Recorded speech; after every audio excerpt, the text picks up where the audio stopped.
Friends, welcome to my YouTube channel. So आज की इस पर्टिकुलर वीडियो में हम डिस्कस करने वाले हैं क्लास 12 का जो चैप्टर नंबर 1 है फिजिकल एजुकेशन की बुक का, यानी कि जो शारीरिक शिक्षा की बुक है क्लास 12 की, उसका चैप्टर नंबर 1 मैं आज स्टार्ट कर रही हूँ, जिसका हमारा टाइटल है खेलों में योजना। ठीक है, तो उसका ये पार्ट 1 है और 2 पार्ट में हमारा कंप्लीट चैप्टर एक्सप्लेन हो जाएगा। और ये हिंदी मीडियम वाले स्टूडेंट्स के ही लिए है और बहुत ही अच्छे नोट्स हैं आपको प्रोवाइड किए जाएंगे एंड इजी एक्सप्लेनेशन है। आई होप ये दोनों पार्ट देखने के बाद आपका चैप्टर 1 तो बहुत ही अच्छे से समझ आ जाएगा आपको और क्लियर भी हो जाएगा। तो चलिए स्टार्ट कर लेते हैं बिना टाइम वेस्ट के। तो चैप्टर नंबर 1 का जो हमारा टाइटल है वो है खेलों में योजना। तो हमें सबसे पहले टाइटल पे ही फोकस करना है कि ये खेलों में योजना क्या होती है, यानी कि योजना होता क्या है। तो जो प्लानिंग होती है उसी को हम योजना कहते हैं। ठीक है, किसी भी चीज़ की अगर हम प्लानिंग कर रहे हैं ना, प्लानिंग तो आप जानते ही हैं, प्लानिंग करते हैं किसी भी चीज़ को करने से पहले, तो उसको हम योजना कहते हैं। अब यहाँ पर एक डेफिनेशन लिखी हुई है योजना की, इसको समझिए। योजना एक पूर्व निर्धारित प्रक्रिया है जो किसी विशेष यानी कि स्पेशल लक्ष्य के कहते हैं गोल को प्राप्त करने के लिए बनाई जाती है। ठीक है, तो योजना क्या होती है? योजना कहते हैं बेसिकली प्लानिंग को। अब हम कोई भी बंदा जब प्लानिंग बनाता है तो वो क्यों बनाता है? अपने उसका कोई भी स्पेशल गोल होता है उसको ही तो हासिल करने के लिए बनाता है वो। जैसे कि और यहाँ पर पूर्व निर्धारित क्यों लिखा हुआ है? क्योंकि पूर्व कहते हैं पहले को। तो अगर कोई अपनी प्लानिंग करता है तो अपना स्पेशल गोल को प्राप्त करने के लिए करता है। अब वो स्पेशल गोल को प्राप्त करने से पहले अपनी प्लानिंग बनाता है ताकि वो अच्छा उसमें प्रदर्शन दिखा पाए, अपना अच्छा जो है उसका अपना बेस्ट दे पाए वो, इसलिए वो प्लानिंग बनाता है। तो जैसे कि एक एग्जांपल के थ्रू समझिए, जैसे आप कोई भी बंदा टाइम टेबल बना रहा है। अब वो टाइम टेबल क्यों बनाता है? उसका मोटिव क्या है? उसका मोटिव बस यही है कि उसका रूटीन सेट हो पाए या फिर उसको जो है अच्छे मार्क्स आ पाए। ठीक है, या फिर उसको 90% से प्लस चाहिए जब वो टाइम टेबल बना रहा है। तो उसका क्या है कि स्पेशल गोल है, तो वो उसी को हासिल करने के लिए बना रहा है। तो यही है कि योजना जो है स्पेशल गोल से पहले बनाई जाती है और उसी को अपने विशेष लक्ष्य को प्राप्त करने के लिए बनाई जाती है। आई होप आप समझ गए होंगे प्लानिंग क्यों बनाते हैं, कि कोई भी प्लानिंग क्यों बनाते हैं? इसलिए बनाते हैं ताकि वो जो भी उसका स्पेशल गोल है किसी भी इंसान का, वो उसको हासिल कर पाए, इसलिए बेसिकली प्लानिंग बनाई जाती है। अब यहाँ पर इसका एक उदाहरण यानी कि एक एग्जाम्पल दिया हुआ है, आप इससे समझेंगे। किसी क्रिकेट मैच के शुरू होने से पहले योजना बनाई जाती है कि किस खिलाड़ी को किस स्थान पर बैटिंग या बॉलिंग करनी है। ठीक है, तो फिर देखिए, अगर आप क्रिकेट मैच देखते होंगे तो आपको पता होगा कि एक जो भी खिलाड़ी होंगे वहाँ पर जो भी प्लेयर्स होंगे वो एक ग्रुप बना लेते हैं और उस ग्रुप में डिसाइड करते हैं और प्लान करते हैं कि कौन से बंदा बैटिंग करेगा, कौन बॉलिंग करेगा, और सब अपने अपने काम को चूज़ कर लेते हैं। जो जिसको बेस्ट आता होगा वो उसको लेते होंगे। तो यही है कि वो योजना बना रहे हैं, यानी कि वो एक प्लानिंग कर रहे हैं। प्लान क्यों कर रहे हैं? क्योंकि वो अपना अच्छा प्रदर्शन दिखा पाएँ खेल में, वो अच्छा खेल पाएँ। ठीक है, कोई मिस्टेक ना हो उनसे, इसलिए वो प्लानिंग कर रहे हैं। तो यही है कि क्रिकेट मैच के शुरू होने से पहले योजना बनाई जाती है, यानी कि प्लानिंग बनाई जाती है कि किस खिलाड़ी को, किस प्लेयर को किस जगह पे बैटिंग करनी है, किस जगह पे बॉलिंग करनी है। तो वो एक ग्रुप के अंदर डिसाइड कर लेते हैं एक दूसरे से बातचीत करके। ठीक है, आई होप आप समझ ही होंगे योजना किसे कहते हैं, प्लानिंग। ठीक है, तो अब हम आते हैं अपना नेक्स्ट टॉपिक जो कि है योजना के उद्देश्य। अब ये उद्देश्य क्या होते हैं आपको ये समझना है। उद्देश्य हम कहते हैं फ़ायदे को, यानी कि एडवांटेज को। तो एडवांटेजेस ऑफ प्लानिंग के क्या एडवांटेज होते हैं, क्या क्या फ़ायदे होते हैं, उसको पढ़ते हैं हम। 5 पॉइंट दे रखे हैं, इसको समझते हैं। फर्स्ट पॉइंट है दबाव को कम करना।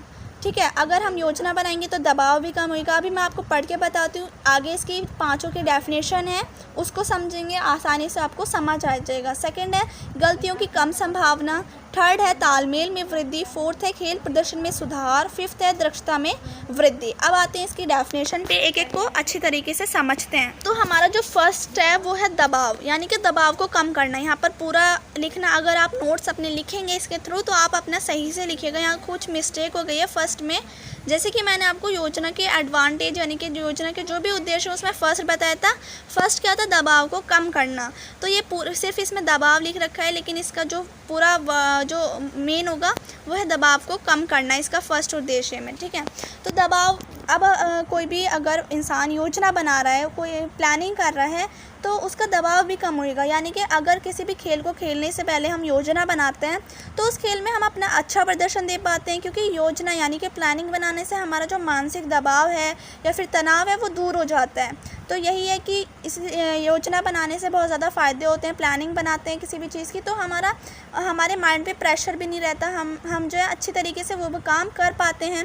खेल खेलने से पहले अगर हम प्लानिंग करते हैं, योजना बनाते हैं, तो उसमें भी हम अच्छा अपना प्रदर्शन दिखा पाते हैं, अच्छी तरीके से खेल पाते हैं। हमारा कोई भी तनाव नहीं रहता, हमारे अंदर कोई भी दबाव नहीं होता। तो यही है कि दबाव को कम करता है ये योजना। ठीक है। सेकंड है गलतियों की कम संभावना।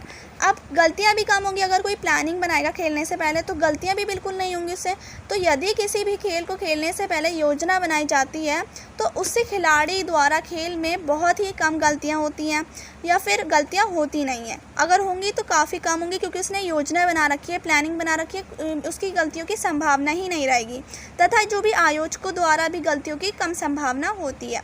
तो आई होप आप समझ गए होंगे कि प्लानिंग बनाने से क्या होता है, दबाव भी कम हो जाता है, खेल प्रदर्शन में अच्छा सुधार होता है, गलतियों की भी संभावना नहीं रहती, क्योंकि इसके तो फ़ायदे हैं ही। अगर हम कोई भी अपना काम, विशेष लक्ष्य यानी कि हम अपना स्पेशल गोल को, हमें अपना कोई हमारा स्पेशल गोल है किसी बंदे का और वो उसको हासिल करना है, तो बेस्ट तो यही है कि वो उससे पहले प्लानिंग कर ले। ठीक है।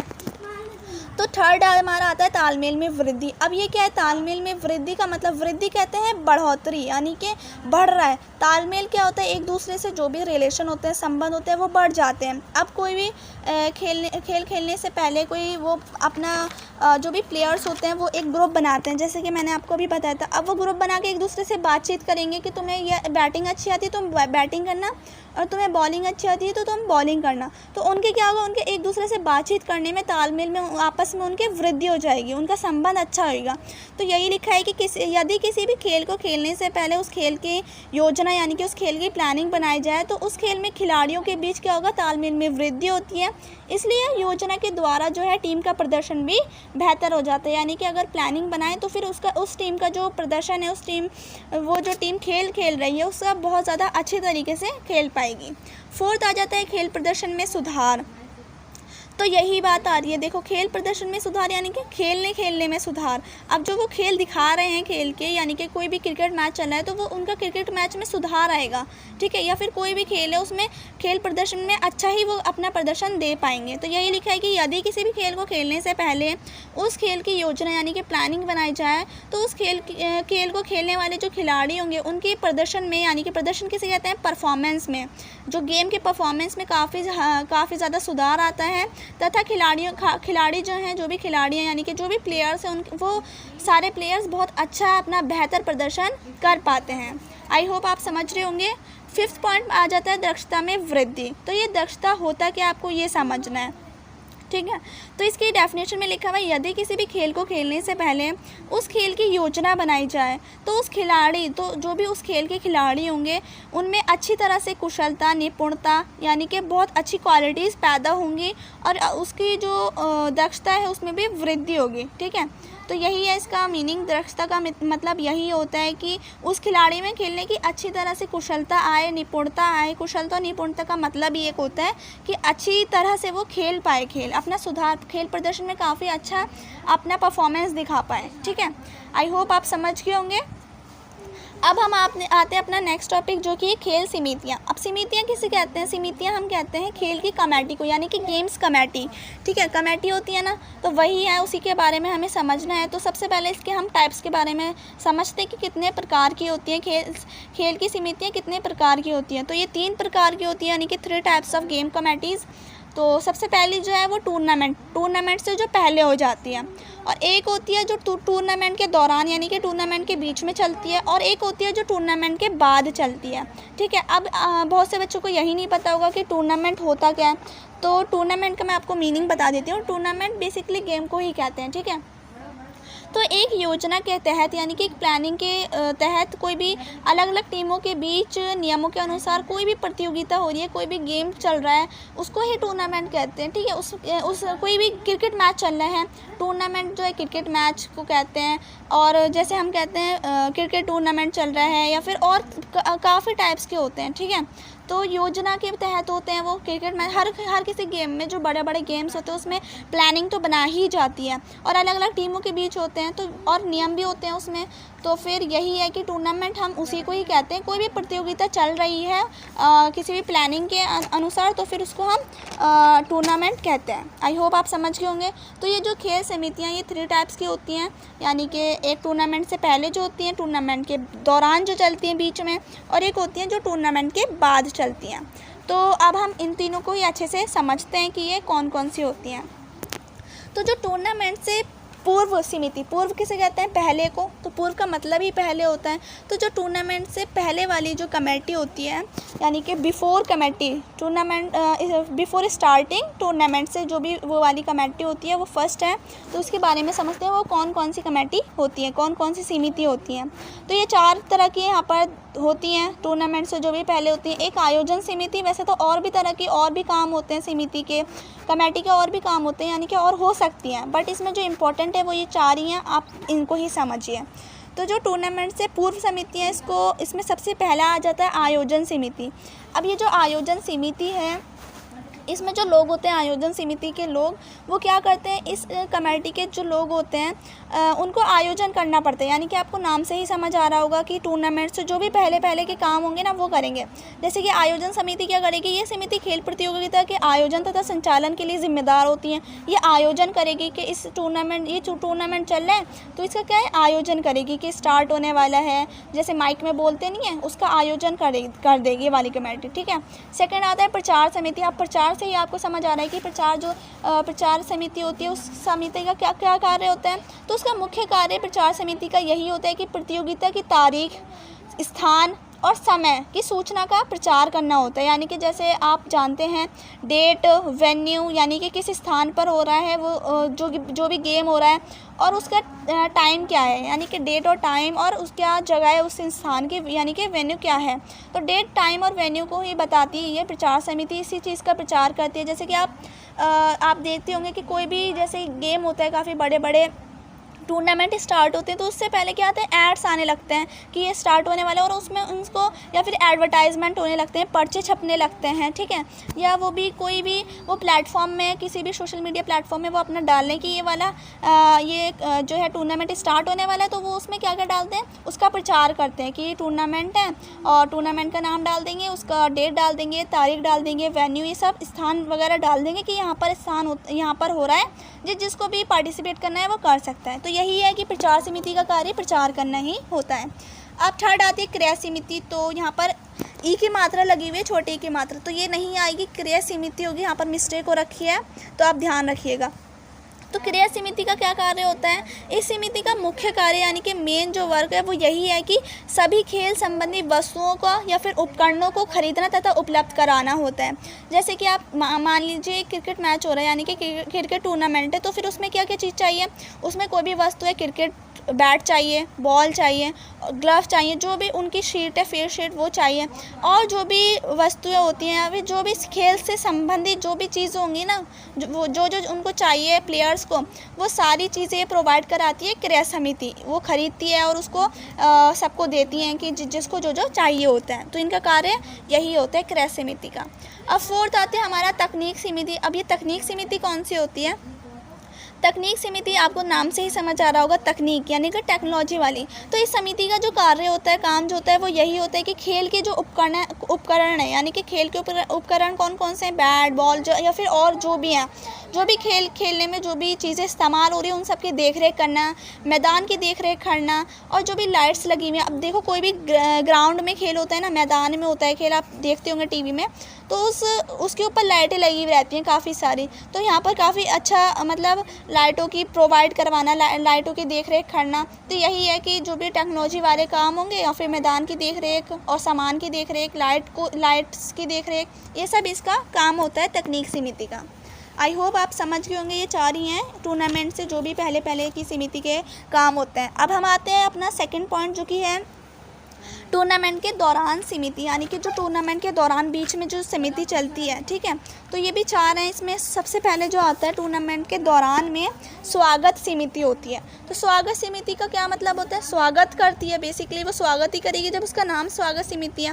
तो इस समिति का जो मुख्य कार्य होता है, अब आप लोग ये सोच रहे होंगे कि स्वागत समिति है तो टूर्नामेंट से जो भी प्लेयर्स होंगे वो तो पहले ही आ जाएंगे ना, तो फिर उनका स्वागत करती है, ये पहले नहीं करती, यानी कि बीच में जो भी गेस्ट आ रहे होते हैं ना, इस समिति का मेन जो वर्क होते हैं, यानी कि जो मुख्य कार्य होता है वो टूर्नामेंट के दौरान जो भी गेस्ट आ रहे हैं, जो भी अतिथि आ रहे हैं, अतिथि किसे कहते हैं? गेस्ट को, मेहमानों को, जो भी गेस्ट आ रहे हैं उनका स्वागत करना होता है, यानी कि हर किसी का स्वागत करना इनका काम होता है, जो भी बीच बीच में आ रहा है। अब ऐसे होते हैं बहुत से लोग बीच में आते हैं, बहुत से लोग आधा मैच ख़त्म होने के बाद आते हैं। तो यही है कि ये स्वागत समिति सबका स्वागत करने के लिए ही होती है। सेकंड है परिवहन समिति। अब परिवहन समिति क्या होती है? तो इस समिति का जो मुख्य कार्य होता है वो यही होता है कि टूर्नामेंट में भाग लेने वाले जितने भी खिलाड़ी हैं, जितने भी प्लेयर्स हैं, उनको मैदान से ठहरने तक के स्थान तक ले जाना होता है, यानी कि परिवहन करवाती है वो। यानी कि जैसे कोई भी खिलाड़ी, कोई भी प्लेयर उसमें खेल रहा है गेम और उसको कहाँ जाना है, उसको कोई होटल में रुका हुआ है वो, या फिर उसका घर पास में है, या जो भी है उसको जहाँ भी वो ठहरता है, जहाँ भी वो खिलाड़ी का घर है, उसको वहाँ तक छोड़ के आना, या फिर कोई होटल में रुक रहा है तो फिर उसको वहाँ तक छोड़ के आना, ठहरने तक के स्थान तक छोड़ के आना, इनका ही परिवहन समिति का कार्य होता है। फिर उसको लेके आना, फिर उसको वहाँ तक छोड़ के आना।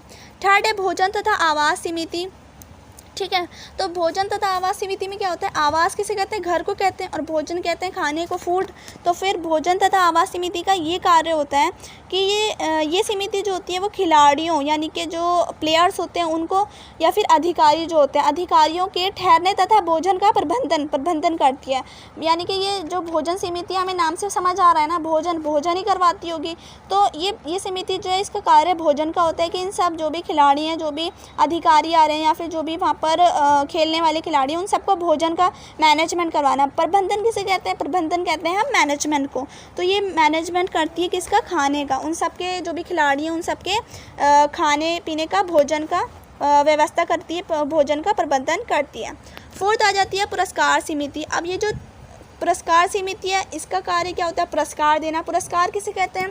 पुरस्कार हम कहते हैं किसी भी तोहफे को, किसी भी हम कहते हैं मेडल को, ट्रॉफ़ी को, या फिर जो भी पुरस्कार होते हैं, ठीक है, जो भी उनके इनाम होते हैं उसको हम पुरस्कार कहते हैं। तो ये पुरस्कार समिति उनको पुरस्कार देती है। जो भी जीतते हैं खिलाड़ी उनको ही तो मिलता है, हर किसी को तो ये मेडल ट्रॉफ़ी तो मिलती ही नहीं है। अब कोई भी गेम हो रहा है उसमें जो फर्स्ट आएगा, सेकंड आएगा, थर्ड आएगा, जो भी जीतेगा उसको ये सब चीज़ें मिलेंगी। तो ये उसको वही सब चीज़ें देती है, और सर्टिफिकेट्स तो सबको ही मिलता है जो भी पार्टिसिपेट करता है। तो इस समिति का जो कार्य होता है वो यही होता है कि काम जीतने वाले जो भी प्रतियोगिताएं हैं, जीतने वाले जो भी खिलाड़ी हैं, उनके लिए मेडल का, ट्रॉफ़ी का, या फिर सर्टिफिकेट्स का इंतज़ाम करना, उन सब की व्यवस्था करना कि ये जो भी जीतेगा उसके लिए जो ट्रॉफ़ी आएगी, इन सब की व्यवस्था कराना इसका काम होता है। अब हम आते हैं अपना लास्ट जो हमारा टाइप था खेल समिति का, जो टूर्नामेंट के बाद की समिति होती है उसका क्या काम होता है। अब टूर्नामेंट तो ख़त्म हो गया, यानी कि मैच जो है ख़त्म हो चुका है। अब उसके बाद कौन सी समिति काम करती है? अब आप सोच रहे होंगे अब कौन सी समिति, अब तो सारा काम फाइनल हो चुका है, बट नहीं, काफ़ी ऐसे काम होते हैं जो टूर्नामेंट के बाद भी होते हैं।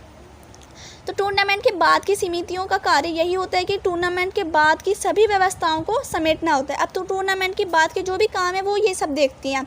जैसे कि हम ले लें परिवहन समिति, खिलाड़ियों को छोड़कर आती है। परिवहन जो समिति होती है वो खिलाड़ियों को छोड़कर आएगी अपने घर तक, उनके होटल तक, जहाँ भी वो ठहरेंगे उनको छोड़कर आएगी। और जो भी टूर्नामेंट की साफ़ सफाई वाली समिति होगी वो साफ़ सफाई का ध्यान रखेगी, ठीक है। तो टूर्नामेंट की सफाई वाली और भी होती होंगी, तो इसमें यही दे रखी है, आप इसको याद रखिएगा। अब हम अपना आते हैं नेक्स्ट टॉपिक, जो कि हमारा यही है कि टूर्नामेंट का मीनिंग क्या होता है, टूर्नामेंट का अर्थ, जैसे कि मैंने आपको बता रखा है। अब इसका मीनिंग हम इसलिए समझ रहे हैं क्योंकि हमें इसके नीचे महत्व यानी कि इम्पोर्टेंट ऑफ टूर्नामेंट्स भी समझना है। तो इसके लिए हम पहले इसका मीनिंग समझ लेते हैं कि टूर्नामेंट क्या होता है। तो टूर्नामेंट क्या होता है? टूर्नामेंट एक योजना के तहत विभिन्न टीमों के बीच नियमों के अनुसार प्रतियोगिता का आयोजन टूर्नामेंट कहलाता है। यानी कि जैसे मैंने आपको स्टार्टिंग में बताया था, टूर्नामेंट क्या होता है, कोई भी गेम स्टार्ट हो रहा है उसको ही हम टूर्नामेंट कहते हैं। तो एक योजना, उस गेम में क्या होनी चाहिए, एक योजना, एक प्लानिंग होनी चाहिए। उस प्लानिंग के मुताबिक, उस प्लानिंग के तहत वो काम होना चाहिए, और वो अलग अलग टीमों के बीच हो रहा है खेल, ठीक है। तो डिफरेंट उसमें टीम्स जो है पार्टिसिपेट कर रही हैं और उसमें प्लानिंग भी हो रही है। तो वही है एक प्रतियोगिता हो रही है इन सब चीज़ों के अनुसार, तो वही हमारा टूर्नामेंट कहलाता है।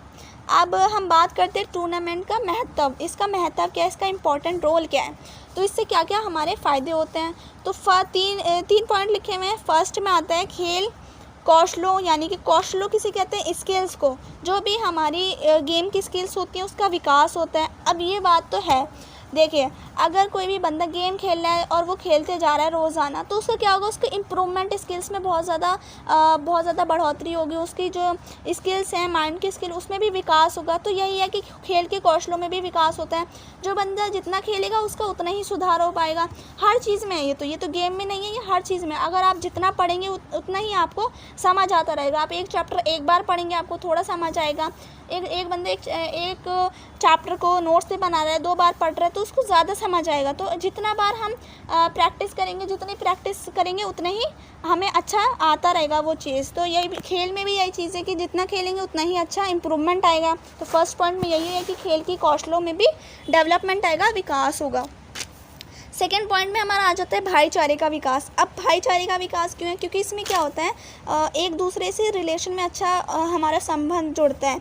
जैसे कि अगर आप कहीं भी जाएंगे खेलने मैदान में, आप उनसे बातचीत करेंगे, वहाँ के लोगों से, वहाँ के खिलाड़ियों से, वहाँ के अधिकारियों से आप बातचीत करेंगे, तो उनसे क्या होगा, आपके रिलेशन में भी अच्छा चेंज आएगा और आप उनसे अच्छा संबंध जुड़ पाएगा आपका। तो भाईचारे में भी, एक दूसरे के भाईचारे में भी विकास आएगा। जो भी अलग अलग रिलीजन के लोग होंगे, कोई हिंदू होगा, कोई मुस्लिम होगा, कोई सिख होगा, कोई अलग ईसाई होगा, तो उनमें क्या होगा, उनमें भाईचारे में विकास आएगा। वो एक दूसरे को जान पाएंगे और एक दूसरे की अच्छी तरीके से हेल्प भी कर पाएंगे। ठीक है, तो यही है कि भाईचारे में विकास आएगा, एक दूसरे को वो लोग जान पाएंगे, ताकि वो जितना गेम खेलेंगे वहाँ जाएंगे, एक दूसरे को भी जानने में उनका विकास हो पाएगा। थर्ड पॉइंट में आ जाता है स्वस्थ मनोरंजन में का स्रोत, यानी कि स्वस्थ मनोरंजन। अब आप जितना गेम खेलते हैं तो आपको क्या हो गया, गेम खेलना कोई बुरी बात नहीं होती, गेम खेलना काफ़ी अच्छी बात होती है, क्योंकि उसमें हेल्थ में बहुत ज़्यादा इम्प्रूवमेंट होता है। तो हेल्थी रह पाते हैं हम, स्वस्थ रह पाते हैं और हमारा मनोरंजन भी होता है, हमें इंटरेस्ट भी आ रहा है उस गेम को खेलने में। अब कोई गेम क्यों खेलता है, अब आप देखिए मोबाइल के गेम जो होते हैं वो काफ़ी ज़्यादा नुकसानदेह होते हैं बच्चों के लिए भी, सबके लिए, क्योंकि उसमें क्या होता है, उसमें आपको बैठे बैठे खेलते हैं, उसमें आपके कोई भी स्वस्थ नहीं हो रहे, आप बस आपको मनोरंजन तो हो रहा है, आपको उसमें बहुत ज़्यादा अच्छा तो लग रहा है, आपका एंजॉयमेंट तो हो रहा है, बट उसमें आपकी हेल्थ जो है उसको वो ख़राब हो रही है। लेकिन अगर आप कोई भी टूर्नामेंट में खेलते हैं, कोई भी मैच कर रहे हैं, या फिर आप कोई भी अपने टेरेस पे कोई भी गेम खेल रहे हैं, तो उसमें क्या होगा, आप हेल्थी रह पाएंगे, आपके हाथ पैर हिलेंगे, आप बहुत ज़्यादा फिट रह पाएंगे। तो यही है कि स्वस्थ भी रह पाएंगे और मनोरंजन भी हो जाएगा आपका। तो इसके महत्व में यही 3 पॉइंट आ जाते हैं। अब आते हैं हम इसके प्रकार में, जो कि लास्ट टॉपिक है इस पार्ट 1 का। तो जो ये टूर्नामेंट के प्रकार होते हैं, टाइप्स ऑफ टूर्नामेंट, कितने तरह के होते हैं, ये होते हैं हमारे 4 तरह के। फर्स्ट होता है नॉकआउट टूर्नामेंट, सेकंड होता है लीग टूर्नामेंट, थर्ड होता है कॉम्बिनेशन एंड फोर्थ होता है चैलेंज टूर्नामेंट। अब इन चारों को मैं डिफ़ाइन करूँगी, इन सब की आपको डेफिनेशन भी बताऊँगी, इन सब के जो लाभ होते हैं और क्या क्या इनके नुकसान हैं, क्या क्या प्रॉफिट है, इन सब को हम डिटेल में जानेंगे पार्ट 2 में। बट पार्ट 1 में हमारा इतना ही टूर्नामेंट के टाइप्स तक, और इनको टाइप्स को हम डिटेल में पार्ट 2 में अपना कंटिन्यू करेंगे। सो आई होप आपको अच्छे से समझ आया सारी चीज़ें जो भी मैंने आपको बताई। So if you like the video then please share it and don't forget to subscribe my channel. And if आपको वीडियो अच्छी लगी तो फिर आपको थोड़ा सा बेनिफिट मिला वीडियो से, तो प्लीज़ ज़रूर कमेंट करके बताइएगा कि आपको वीडियो कैसी लगी। अगर अच्छी नहीं लगी, कोई इसमें कमी है वीडियो में, तो वो भी बताइएगा, क्योंकि हम अपना इम्प्रूवमेंट कर पाएंगे आपके कमेंट के ज़रिए से। एंड हम आपके कमेंट के ज़रिए से हमें पता लग पाएगा कि किन बच्चों को समझ आ रहा है, उतनी ज़्यादा से ज़्यादा वीडियो बनाएं। तो फिर आप ज़रूर कमेंट करके बताइएगा कि आपको वीडियो कैसी लगी। सो मिलते हैं अब पार्ट 2 में नेक्स्ट वीडियो में। So take care and bye bye.